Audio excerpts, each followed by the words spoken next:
Pinjaman online memang mudah dan cepat, tapi jika Anda tidak memenuhi perjanjian, kondisinya bisa runyam.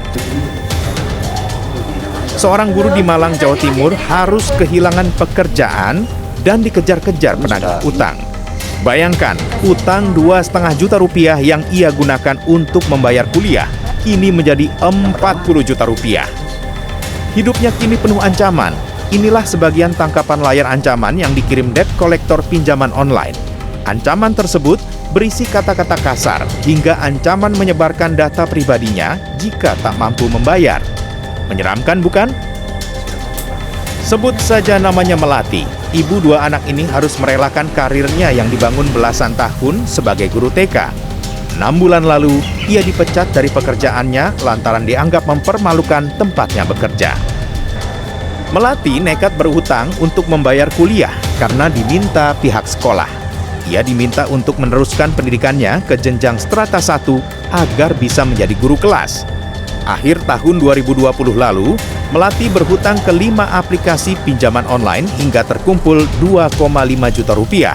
Melati kelabakan karena utangnya tiba-tiba sudah jatuh tempo dalam waktu 5 hari.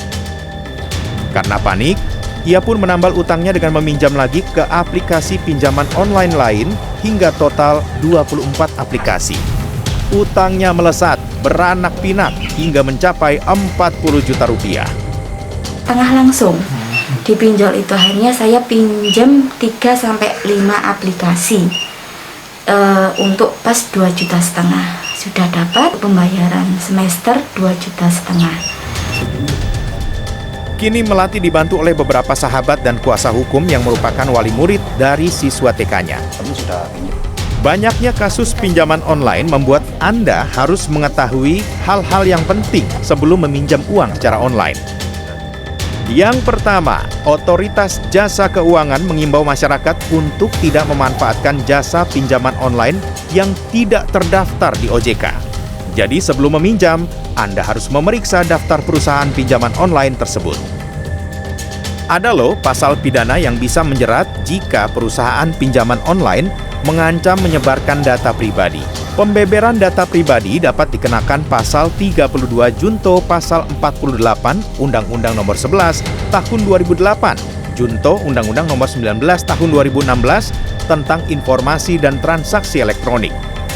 Kemudian pengancaman perusahaan pinjaman online terhadap nasabah dapat dijerat dengan pasal 368 Kitab Undang-Undang Hukum Pidana dan pasal 29 Junto pasal 45B Undang-Undang ITE. Ini nih yang perlu diketahui perusahaan pinjaman online.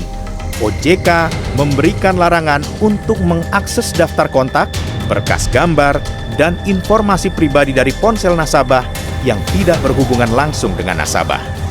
Tim Liputan, CNN Indonesia.